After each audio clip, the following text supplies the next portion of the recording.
Capítulo 20. A causa de minha cegueira no século XIX.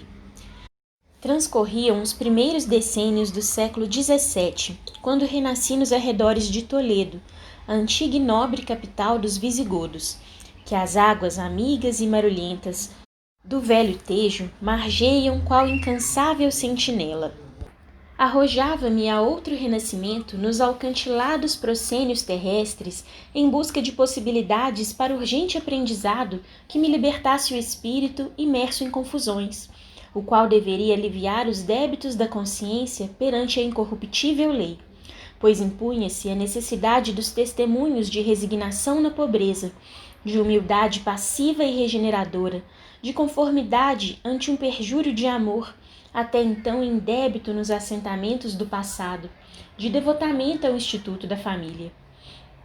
Pertencia então a uma antiga família de nobres arruinados e, na ocasião, perseguidos por adversidades insuperáveis, tais como rivalidades políticas e religiosas e desavenças com a coroa. A primeira juventude deixou-me ainda analfabeto, bracejando nas árduas tarefas do campo. Apacentava ovelhas, arava a terra qual miserável tributário, repartindo-me em múltiplos afazeres sob o olhar severo de meu pai, rude fidalgo provinciano, a quem desmedido orgulho religioso, inspirado nas ideias da reforma, fizera cair em desgraça no conceito do soberano, suspeitado que fora de infidelidade à fé católica e mantido em vigilância. Rigoroso no trato da família como dos servos, qual condestável para os feudos.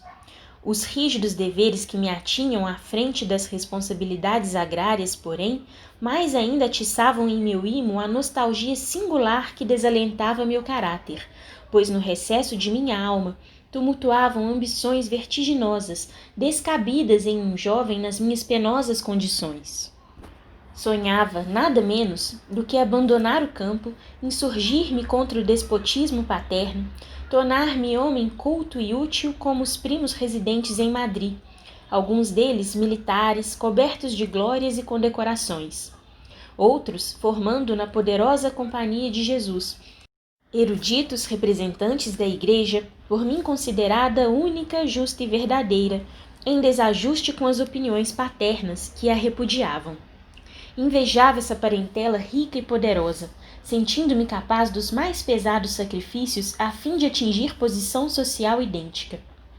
Certo dia revelei à minha mãe o desejo que, com a idade, avultava, tornando-me insatisfeito e infeliz. A pobre senhora, que, como os filhos e os servos, também sofria a opressão do tirano doméstico, aconselhou-me prudentemente, como inspirada pelo céu, a moderação dos anelos pela obediência aos princípios da família por mim encontrados ao nascer, objetando ainda ser minha presença indispensável na casa paterna, visto não poder prescindir o bom andamento da lavoura do experiente concurso do primogênito e seu futuro chefe. Não obstante, dadas as minhas instâncias, intercedeu junto ao Senhor e Pai no sentido de permitir-me instrução, o que me valeu maus tratos e castigos inconcebíveis num coração paterno. Com a revolta daí consequente, fortaleceu-se o desejo tornado obsessão irresistível, a qual só com imenso sacrifício era contida por meu gênio impetuoso e rebelde. Recorri ao pároco da circunscrição, a quem sabia prestativo e amigo das letras. Narrei-lhe as desventuras que me apoucavam, pondo-o a par do desejo de alfabetizar-me, instruir-me quanto possível. Aqueceu com bondade e desprendimento, passando a ensinar-me quanto sabia. E porque se tratasse de homem culto, intelectualmente avantajado, sorvia a longos haustos as lições que caritativamente a mim concedia, demonstrando sempre tanta lucidez e boa vontade que o digno professor mais ainda se esmerava, encantado com as possibilidades intelectuais deparadas no aluno. A meu pedido, porém, e compreendendo com alto espírito de colaboração as razões por mim apresentadas, minha família não foi posta ao corrente de tal acontecimento. Minha frequência à casa paroquial passou a ser interpretada como auxílio à paróquia para o amanho da terra, favor que meu pai não ousava negar, temeroso de represálias e delações. Um dia, depois de muito tempo passado em martirizar a mente à procura de solução para o que considerava eu a minha desventura, surgiu nas minhas cogitações, desesperadas das minhas ambições, a infeliz ideia de fazer-me sacerdote. Seria, pensei, meio seguro e fácil de chegar aos fins de que me enamorava. Não se tratava certamente de honrosa vocação para os ideais divinos, como não se cogitava de servir às causas do bem e da justiça por um apostolado eficiente, pois que, nas manifestações de religiosidade que a mim e a minha mãe impeliam, não entrava a vera crença em Deus, nem o respeito devido às suas leis. Expus ao pároco, meu antigo mestre, o intento considerado louvável por minhas pretensiosas ambições. Para surpresa minha, no entanto, aconselhou-me, bondosa e dignamente, a evitar cometer o sacrilégio de me prevalecer da sombra santificadora do divino Cordeiro para servir às paixões pessoais que me inquietavam o coração, entenebrecendo-me o senso. Pois percebia muito bem, por ver a descoberto o meu caráter, que nenhuma verdadeira inclinação me induzia ao delicado ministério. O Evangelho do Senhor, meu filho, rematou certa vez após um dos prudentes discursos em que costumava expor as graves responsabilidades que pesam sobre a consciência de um sacerdote. Deverá ser servido com inflamado amor ao bem, renúncias continuadas, durante as quais havemos de muitas vezes morrer para nós mesmos como para o mundo e suas paixões, com trabalho sempre ativo, incansável, renovador, em benefício alheio e para a glória da verdade, e que se destaque por legítima honestidade, espírito de independência e cooperação, sem nenhum personalismo, porquanto o servidor de Jesus deve dar-se incondicionalmente à causa, abstraindo-se das opiniões e vontades próprias, que nenhum valor poderão ter diante dos estatutos e das normas de sua doutrina. É caminho áspero, semeado de urzes e percalços, de ininterruptos testemunhos, sobre o qual o peregrino derramará lágrimas e se ferirá continuadamente ao contato de desgostos cruciantes. As flores só mais tarde ele as colherá, quando puder apresentar ao excelso Senhor da vida os preciosos talentos confiados ao seu zelo de servo obediente e prestimoso. Quem quiser vir após mim, foi ele próprio que sentenciou, renuncie a si mesmo, tome a sua cruz e siga-me. 42. Nota do autor espiritual, Mateus, capítulo 16, versículo 24. Fim da nota. Fora daí, meu caro filho, apenas serve o ambicioso ao regalo das ambições pessoais, afastando-se do Senhor com ações reprováveis enquanto finge servi-lo. Não tens vocação para a renúncia que se impõe frente ao honroso desempenho? Deixa-te ficar tranquilamente, servindo ao próximo com boa vontade e como puderes, mesmo no seio da família, que não andarás mal. Não te sentes verdadeiramente submisso à palavra de comando daquele que se deu em sacrifício nos braços de uma cruz? Não te precipites, então, querendo arrostar responsabilidades tão grandiosas e pesadas que te poderão comprometer o futuro espiritual. Retorna, filho, às tuas obrigações de cidadão, porfiando no cumprimento dos deveres cotidianos, experimentando a cada passo a decência dos costumes. Volta à tua aldeia, apacenta o teu gado, deixa-te permanecer isento de ambições precipitadas, que te será isso mais meritório do que atraiçoar um ministério para o qual não te encontras ainda preparado.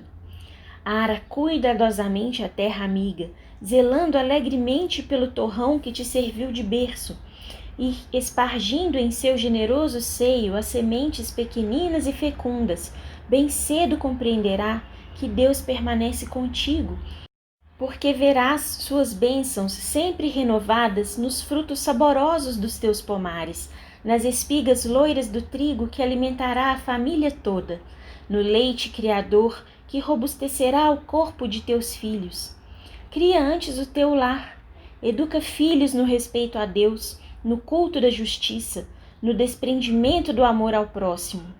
Sê tu mesmo amigo de quantos te rodearem, sem esqueceres as tuas plantações e os animais amigos que te servem tão bem como teus próprios servos, que tudo isso é sacerdócio sublime, é serviço santificante do Senhor da vinha.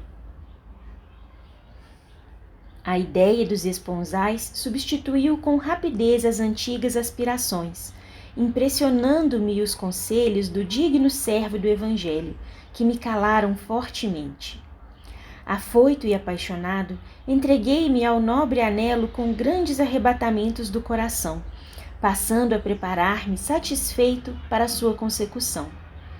Dada, porém, a situação melindrosa em que me colocara na casa paterna, desarmonizado com o gênio de meu genitor, e a pobreza desconcertante que me tolhia as ações, mantive em segredo os projetos de consórcio elaborados carinhosamente pelo coração que perdidamente se enamorara.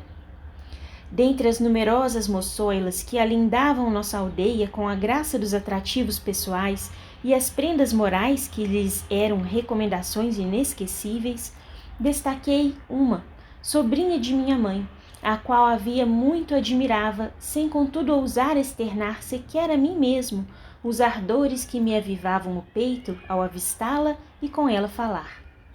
Chamava-se Maria Magda.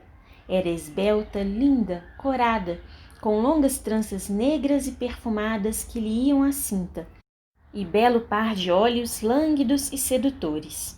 Como eu, era filha de nobres arruinados, com a vantagem única de ter adquirido boa educação doméstica e mesmo social, graças à boa compreensão de seus pais. Passei a requestá-la com ardor, muito enamorado desde o início do romance, tal como seria lógico em um caráter violento e revel. Sentindo-me correspondido, não suspeitando que somente a solidão de uma aldeia isolada entre os arrebaldes tristes de Toledo, onde escasseava a rapaziada galante, criara a oportunidade por meus sonhos considerada irresistível. Amei a jovem Magda com indomável fervor, em suas mãos depositando meu destino. De bom grado ter-me-ia para sempre refugiado na lenidade de um lar honradamente constituído, pondo em prática os ditames do generoso conselheiro. A adversidade, no entanto, rondava-me os passos, arrastando ao meu encontro tentações fortes nos trabalhos dos testemunhos inadiáveis, tentações das quais não me pude livrar, graças ao mau gênio que me infelicitava o caráter, à insubmissão do orgulho ferido, como à revolta que desde o berço predominava em minhas atitudes à frente de um desgosto ou de uma simples contrariedade.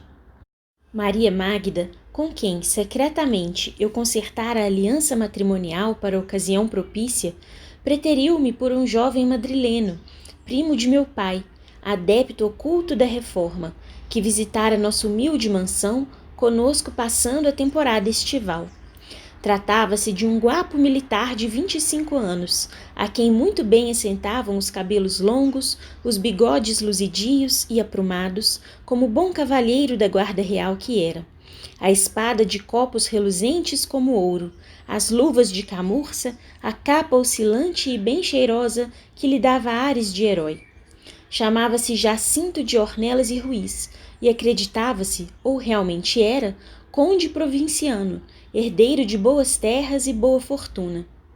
Entre sua figura reconhecidamente elegante, as vantagens financeiras que arrastava e a minha sombra rústica de lavrador bisonho e paupérrimo, não seria difícil a escolha para uma jovem que não atingira ainda as 20 primaveras. Jacinto de Ornelas não voltou sozinho à sua mansão de Madrid.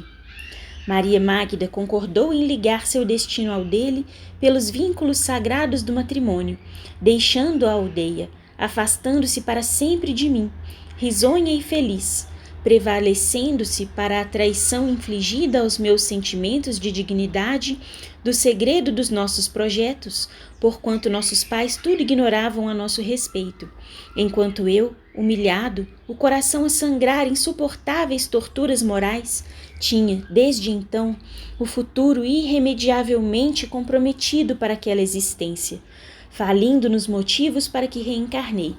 olvidando conselhos e advertências de abnegados amigos, em vista da inconformidade e da revolta que eram o apanágio da minha personalidade.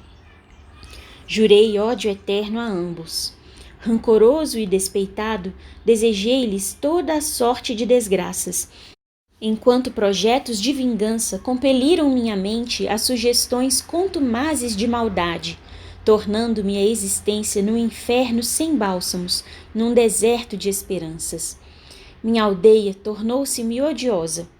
Por toda a parte onde transitasse, era como se defrontasse a imagem graciosa de Mágida, com suas tranças negras baloiçando ao longo do corpo.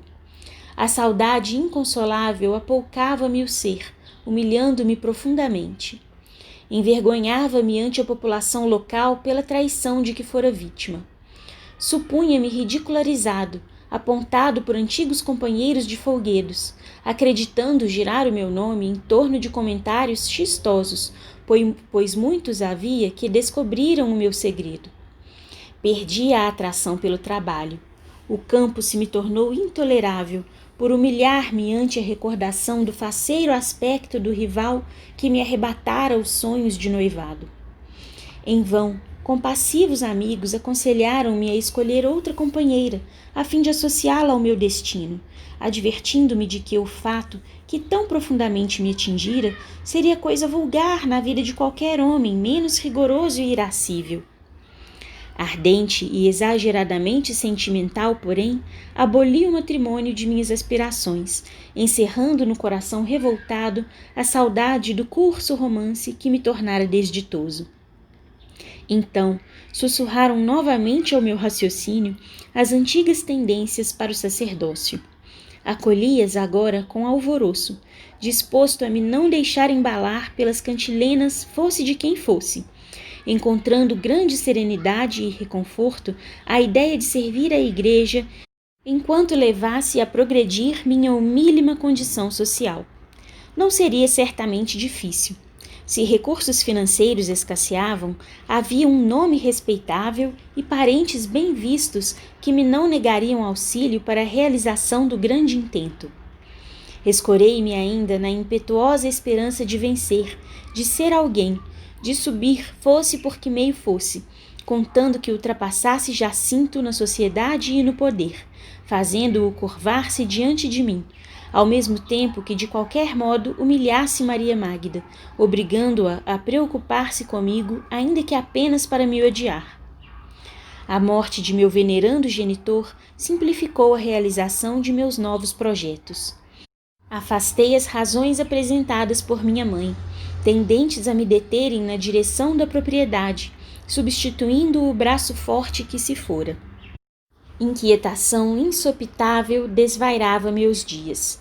Ideias ominosas firmavam em meu cérebro um estado permanente de agitação e angústia, estabelecendo-se um complexo em meu ser, difícil de solucionar no decurso de apenas uma existência. Seguidamente presa de pesadelos alucinatórios, sonhava noites a fio que meu velho pai, assim outros amigos falecidos, voltavam do túmulo a fim de me aconselharem a deter-me na pretensão adotada com vistas ao futuro, preferindo o consórcio honesto com alguma de minhas companheiras de infância, pois era esse o caminho mais digno para facultar-me tranquilidade de consciência e ventura certa. Todavia, o ressentimento por Mágida, incompatibilizando-me com novas tentativas sentimentais, desfazia rapidamente as impressões tentadas a meu favor pelos veneráveis amigos espirituais que desejavam impedir praticasse eu novos e deploráveis deslizes frente à lei da providência. Fiz-me sacerdote com grande facilidade. A Companhia de Jesus, famosa pelo poderio exercido em todos os setores das sociedades regidas pela legislação católico-romana e pelos feitos e realizações que nem sempre primaram pela obediência e o respeito às recomendações do excelso patrono, de cujo nome usou e abusou, proporcionou-me auxílios inestimáveis, vantagens verdadeiramente inapreciáveis. Instruí-me brilhante e rapidamente à sua sombra, como tanto almejara desde a infância.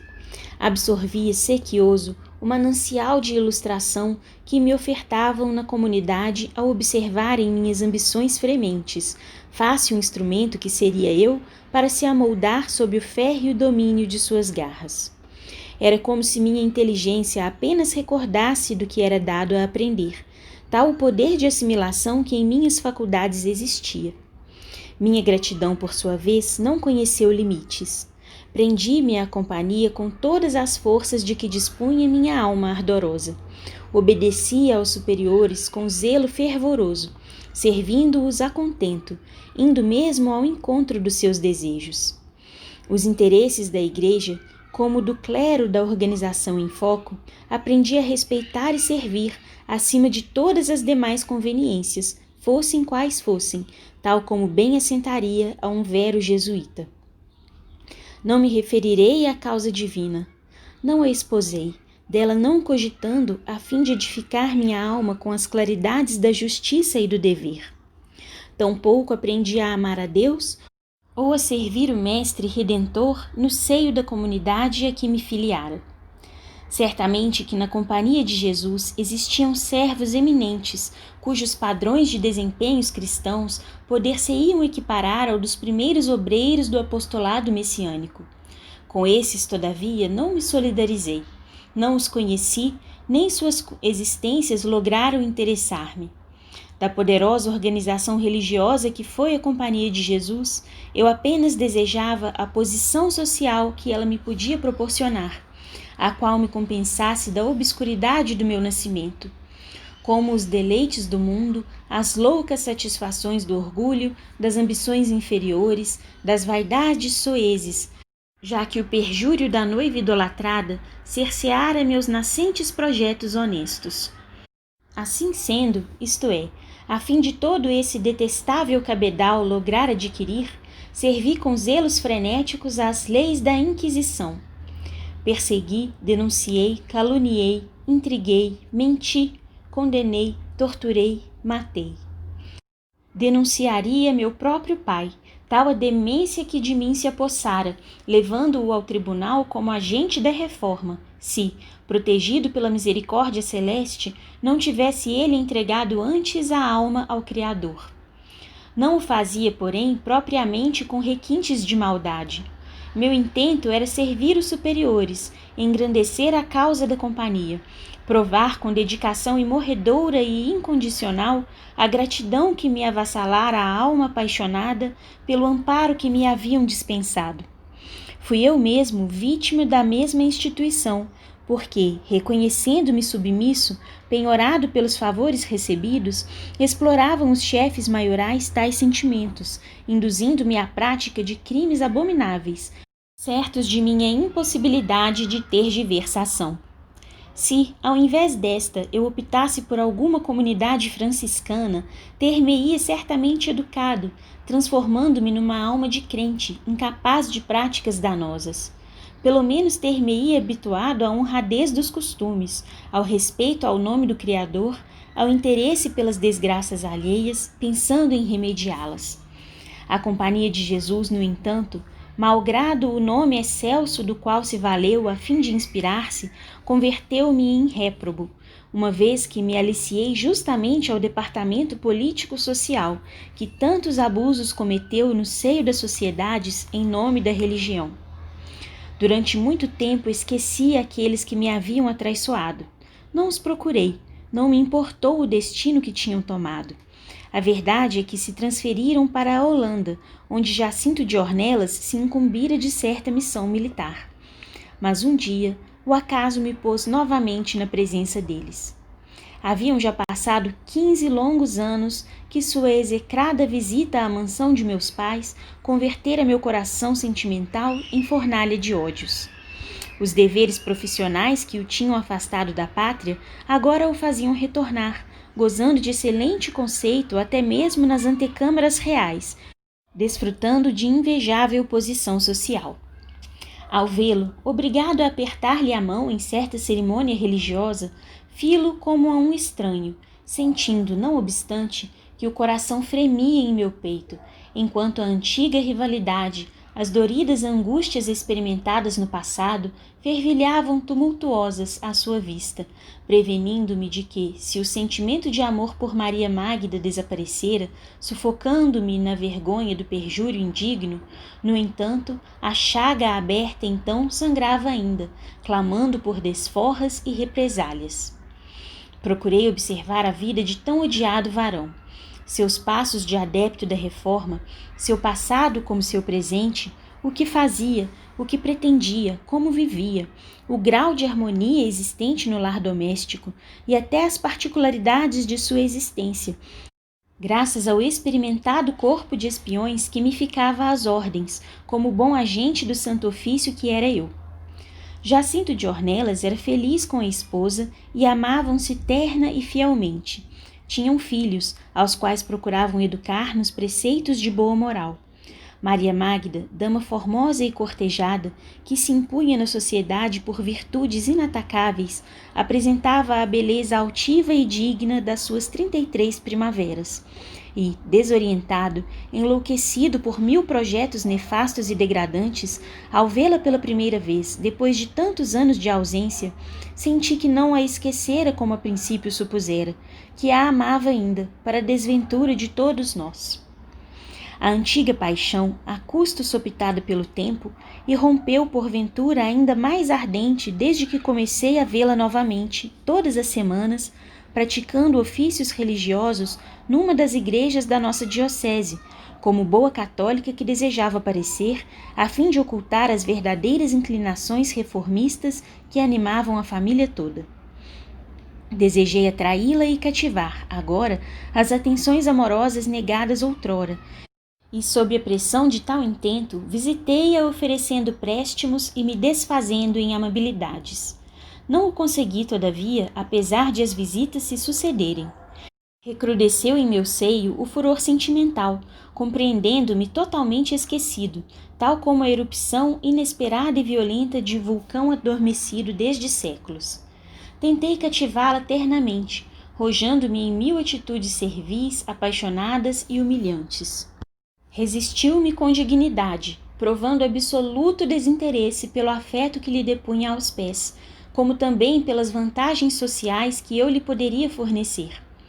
Experimentei suborná-la, levando-a a compreender o poder de que dispunha, a força que o hábito da companhia me proporcionava no mundo todo, o acervo de favores que lhe poderia prestar e ao marido, até mesmo garantias para exercer a sua fé religiosa, pois eu saberia protegê-los contra as repressões da lei, desde que concordasse em aquecer aos meus ansiosos projetos de amor. Repeliu-me, no entanto, sem compaixão nem temor, escudada na mais santificante fidelidade conjugal por mim apreciada até então, deixando-me, aliás, convencido de que mais do que nunca se escancarara supremo abismo entre nossos destinos, que eu tanto quisera unidos para sempre. Ora, Jacinto de Ornelas e Ruiz, que fora conhecedor da paixão que me infelicitara a existência, agora, vendo-me assediar-lhe o lar com atitudes amistosas, percebeu facilmente a natureza dos intentos que me animavam. Eu, aliás, não procurava dissimulá-los. Agia, ao contrário disso, assintosamente, dado que a pessoa de um jesuíta, e ainda mais oficial do Santo Ofício, era inviolável para um leigo. Posto ao corrente dos fatos pela própria esposa, que junto dele procurava forças e conselhos a fim de resistir às minhas insidiosas propostas, encheu-se de temor, desacreditado dos laços de parentesco, e, concertando entendimentos e resoluções com seus superiores, preparou-se a fim de deixar Madrid, buscando refúgio no estrangeiro para si próprio como para a família. Descobri-o, porém, a tempo. Viver sem Magda era tortura que já me não seria possível suportar. Eu quisera antes tornar-me desgraçado, ainda que desprezado por ela com descaso porventura mais chocante. Quisera mesmo ser odiado com todas as forças do seu coração, mas que a tivesse ao alcance dos meus olhos, que a visse frequentemente, que a soubesse junto de mim, embora que em verdade separados estivéssemos por duras e irremediáveis impossibilidades. Desesperado, pois, desejando o inatingível por qualquer preço, Denunciei Jacinto de Ornelas como huguenote ao Tribunal do Santo Ofício, pensando livrar-me dele para melhor apossar-me da esposa. Provei com fatos a denúncia. Livros heréticos em relação à Virgem Mãe, que sempre foram armas terríveis nas mãos dos denunciantes para perderem vítimas das suas perseguições. Espantalhos fabricados não raramente pelos próprios que ofereciam a denúncia, farta correspondência comprometedora com luteranos da Alemanha, inteligências com adeptos dispersos pelo país inteiro como pela França, sua ausência sistemática do confessionário, os próprios nomes dos filhos que lembravam a Alemanha e a Inglaterra, mas não a Espanha, e cujos registros de batismo não pôde apresentar, alegando haverem sido realizadas na Holanda as importantes cerimônias. Tudo provei, não porém, por zelo à causa da religião que eu pudesse considerar digna de respeito, mas para vingar-me do desprezo que por amor dele Maria Magda me votava. Uma vez preso e processado, Jacinto foi-me entregue por ordem de meus superiores, os quais me não puderam negar a primeira solicitação que no gênero eu lhes fazia, dados os bons serviços por mim prestados à instituição. Conservei-o desde então no segredo de masmorra infecta, onde o desgraçado passou a suportar longa série de martirizantes privações, de angústias e sofrimentos indescritíveis, por inconcebíveis à mentalidade do homem odierno, educado sob os auspícios de democracias que, embora bastante imperfeitas ainda, não podem permitir compreensão exata da aplicação das leis férreas e absurdas do passado. Nele cevei a revolta que me extorcia o coração, me sentindo preterido pela mulher amada em seu favor. Meu despeito inconsolável e o ciúme nefasto que me alucinara desde tantos anos inspiraram-me gêneros de torturas ferazes, às quais eu aplicava, possuído de demoníaco prazer, recordando as faces rosadas de Maria Magda que eu não beijara jamais, as tranças ondulantes cujo perfume não fora eu que aspirara, os braços cariciosos e lindos que a outro, que não eu, que a ele, haviam ternamente prendido de encontro ao coração. Cobrei infame e satanicamente a Jacinto de Ornelas e Ruiz, na sala de torturas do Tribunal da Inquisição, em Madrid, todos os beijos e carícias que me roubara daquela a quem eu amara até a loucura e o desespero. Fiz que lhe arrancassem as unhas e os dentes, que lhe fraturassem os dedos e deslocassem os punhos, que lhe queimassem a sola dos pés até chagá-las, mas lentamente, pacientemente, com lâminas aquecidas sobre as brasas, que lhe açoitassem as carnes, retalhando-as, e tudo a pretexto de salvá-lo do inferno por haver anatematizado, obrigando-o a confissões de supostas conspirações contra a Igreja, sob cujo nome me acobertei para a prática de vilezas. Presa de enlouquecedoras inquietações, Magda procurou-me. Suplicou-me por entre lágrimas, trégua e compaixão. Lembrou-me sua qualidade de parente próximo, como a qualidade de Jacinto, também parente, os dias longínquos da infância encantadora, desfrutados no doce convívio campestre, entre as alegrias do lar doméstico, protegidos ambos pela intimidade de quase irmãos. Cínico e cruel, respondi-lhe, interrogando se fora pensando em todos aqueles detalhes inefáveis de nossa juventude que, consigo mesma ou certamente com Jacinto, consertara a traição abominável que me infligira. Falou-me dos filhos, que ficariam à mercê de duríssimas consequências com o pai acusado pelo Santo Ofício, e ainda mais se viesse ele a morrer, em vista do encarceramento prolongado, concluindo por suplicar, banhada em pranto, a vida e a liberdade do marido, como também a minha proteção a fim de se refugiarem na Inglaterra. Falei então, após lançar-lhe em rosto o odioso fel que extravasava de minha alma, vendo-a à mercê de minhas resoluções. Terás de retorno teu marido, Maria Magda, mas sob uma condição, da qual não abrirei mão jamais. Entrega-te, sê minha. Consente em aliar tua existência à minha, ainda que ocultamente, e tu restituirei sem mais incomodá-lo. Relutou a desgraçada ainda durante alguns dias. Todos os arrazoados que uma dama virtuosa, fiel à consciência e aos deveres que lhe são próprios, poderia conceber a fim de eximir-se à prevaricação? Minha antiga noiva apresentou a minha sanha de conquistador desalmado e inescrupuloso, por entre lágrimas e súplicas, no intuito de demover-me da resolução indigna. Mas eu me fizera irredutível e bárbaro, tal como ela própria, quando outrora lhe suplicara, desesperado ao me reconhecer abandonado, que se amerceasse de mim, não atraiçoando meu amor em benefício de Jacinto. Aquela mulher que eu tanto amara, que teria feito de mim o esposo escravo e humilde, tornara-me feroz como perjúrio em favor de outro. Levantavam-se então das profundezas do meu ser psíquico as remotas tendências maléficas que, em Jerusalém, no ano de 33, me fizeram condenar Jesus de Nazaré em favor da liberdade do bandoleiro Barrabás. Aliás, existia muito de capricho e vaidade nas atitudes que me levavam a desejar a ruína de Mágida. E, enquanto o casal execrado sofria o drama pungente que o homem moderno não compreende senão através do colorido da lenda, eu me rejubilava com a satisfação de vencê-la, despedaçando-lhe a felicidade que incomodava meu orgulho ferido. Quando, alguns dias depois do nosso entendimento, a desventurada noiva da minha juventude, descendo à sala de torturas, contemplou o aspecto a que se reduzira o seu belo oficial de mosqueteiros, não mais trepidou em aceder aos meus ignóbeis caprichos. Eu a conduzira até ali propositadamente, a título de visitá-lo, observando que a sua relutância ameaçava prolongar-se. Para suavizar os sofrimentos do marido, furtando-o as torturas diárias que o extenuavam, a fim de conservar aquela vida para ela preciosa sobre todos os demais bens, e a qual a minha sanha assassina ameaçava exterminar, a infeliz esposa curvou-se ao algoz, imolou-se para que de seu sacrifício resultasse a libertação, a vida do pai e dos seus filhos muito queridos.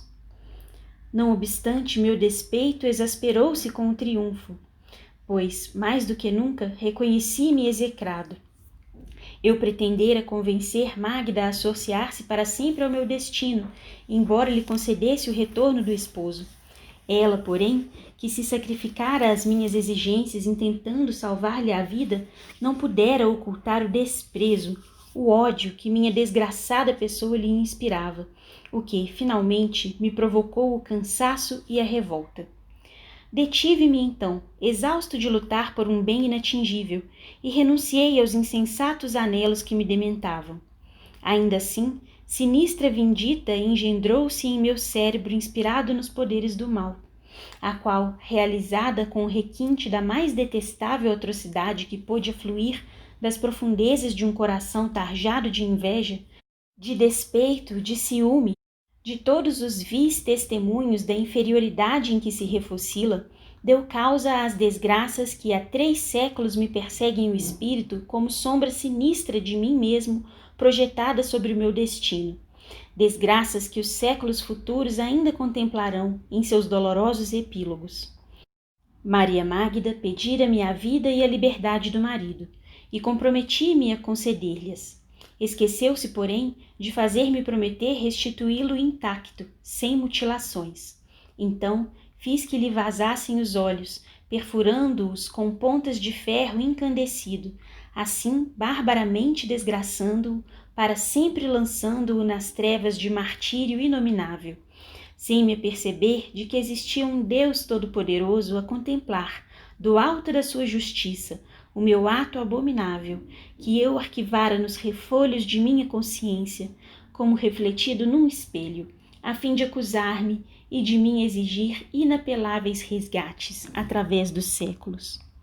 Oh, ainda hoje, 3 séculos depois destes tristes fatos consumados, recordando tão tenebroso pretérito, fere-me cruciantemente a alma a visão da desgraçada esposa que, indo, a convite meu, receber o pobre companheiro no pátio da prisão, ao constatar a extensão da minha perversidade, nada mais fez senão contemplar-me, surpreendida para, depois, debulhar-se em pranto, prostrada de joelhos diante do esposo cego, abraçando-lhe as pernas vacilantes, beijando-lhe as mãos com indescritível ternura, recebendo-o, maltratado e inválido, com inexcedível amor, enquanto, entre risos chistosos, eu chasqueava.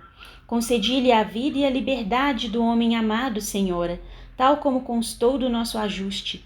Não podereis negar a minha generosidade para com a noiva perjura de outro tempo, pois que, podendo agora matá-lo, deponho-o nos seus braços. Mas estava escrito, ou eu assim o quisera, que Maria Magda continuaria galgando um calvário áspero e tempestuoso, irremediável para aquela desventurada existência.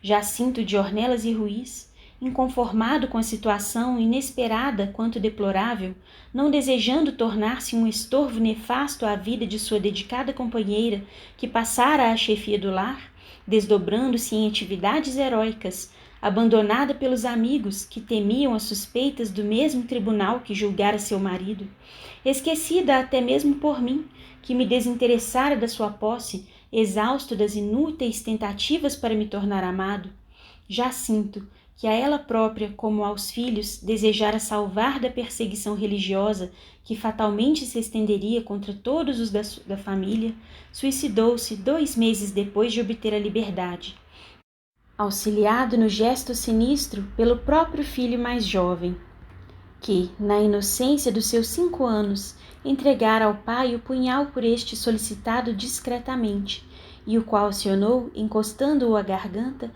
enquanto a outra extremidade era apoiada sobre os rebordos de uma mesa, pondo assim termo à existência. Maria Magda voltou para a aldeia natal com os filhos, desolada e infeliz. Nunca mais, até o momento em que esboço estas páginas, pude vê-la ou dela obter notícias, e já se passaram 3 séculos, ó meu Deus! O arrependimento não tardou a iniciar vigorosa reação em meu amesquinhado ser. Nunca mais desde então logrei tranquilidade sequer para conciliar o sono. Indescritível estado de superexcitação nervosa trazia-me invariavelmente atordoado e surpreendido, fazendo-me reconhecer a imagem de Jacinto de Ornelas, martirizado e cego, por toda parte onde me encontrasse, tal se houvera estampado em minhas retinas indelevelmente.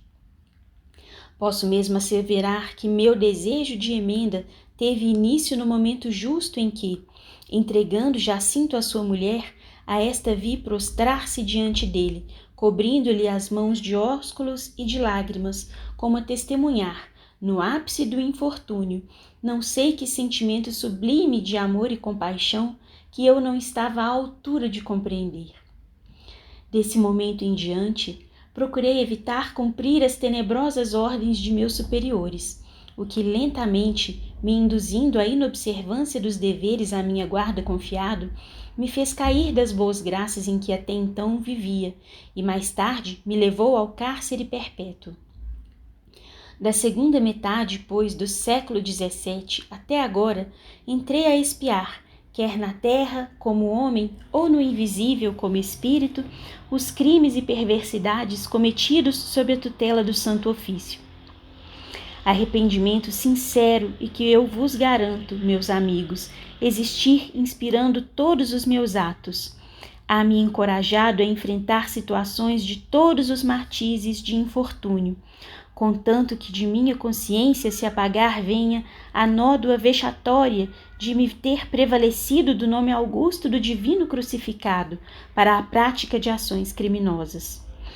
Narrar o que têm sido tais lutas até hoje, as lágrimas que me têm escaldado a alma repesa e desolada, as insólitas investidas dos remorsos torturantes impostas pela consciência exacerbada, a série, enfim, dos acontecimentos dramáticos que desde então me perseguem, seria tarefa cansativa, horripilante mesmo, à qual me não exporei.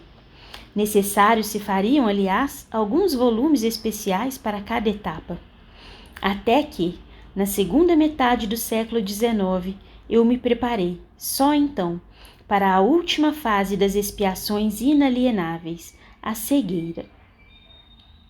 Cumpria-me perder de qualquer modo a vista, impossibilitar-me, por essa forma, de garantir a subsistência própria, privar-me do trabalho honroso a fim de aceitar o auxílio, tanto mais vexatório e humilhante para o desmedido orgulho que ainda não pude exterminar do meu caráter revel, quanto mais compassivo e terno fosse.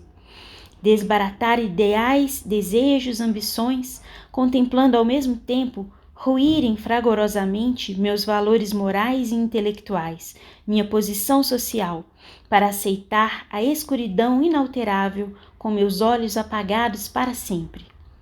Mas também me cumpria fazê-lo resignada e dignamente, testemunhando pesares pelas selvagens ações contra o rival de outrora, como atestando respeito e provando íntimas homenagens àquele mesmo Jesus, cuja memória fora por mim ultrajada tantas vezes. Todos vós sabeis da fraqueza que me assaltou ao reconhecer-me cego. Não tive, absolutamente, forças para o terrível testemunho na hora culminante da minha reabilitação. A justiça imanente do Criador, que nos deixa entregues às nossas próprias responsabilidades, a fim de que nos punamos ou nos glorifiquemos por meio do enredamento e sequência, fatídicos ou brilhantes, das ações que cometemos pelo desenrolar das sucessivas existências. O mesmo horror que Jacinto de Ornelas sentiu pela cegueira, senti também eu, 3 séculos depois, ao perceber que perdera a luz dos olhos.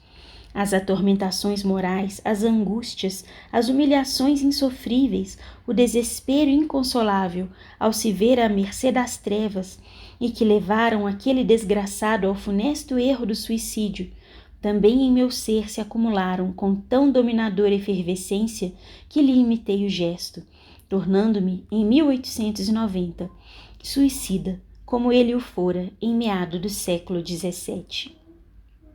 Isso tudo aconteceu assim, certo, errado ou discutível, assim foi que aconteceu, e tal como foi, é que me cumpriria relatar. Da tessitura desse enredo pavoroso, compreender-se-á que a suprema lei do Criador me imporia como expiação cometer um suicídio para sofrer-lhe as consequências? Absolutamente não.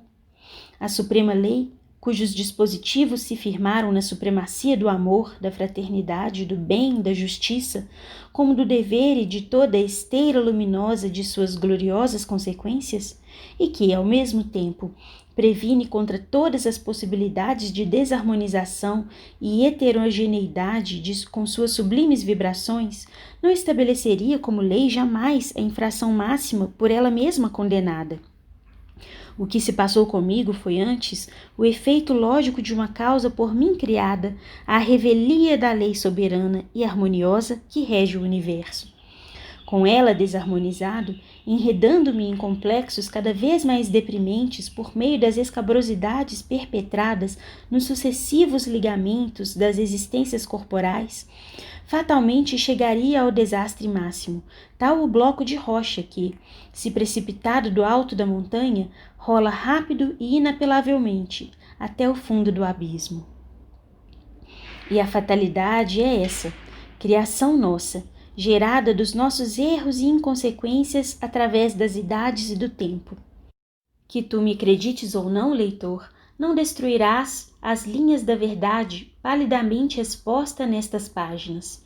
A triste história da humanidade, com seus carregamentos de desgraças, que tão bem conheces, aí está, diariamente afirmando exemplos idênticos ao que acabo de apresentar. Fim do capítulo.